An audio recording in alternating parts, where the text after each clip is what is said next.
እስቲ ደግሞ በዚህ ማለዳ አንድ እግዚአብሔር ቃል አብረን እናንብብ።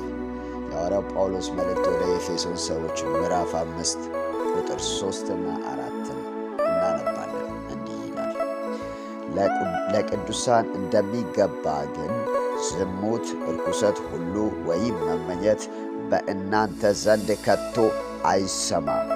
የሚያሳፍር ነገርም የስንፍና ንግግርም ወይም ዋዛ የማይገቡ ናቸውና አይሁኑ፣ ይልቁን ምስጋና እንጂ።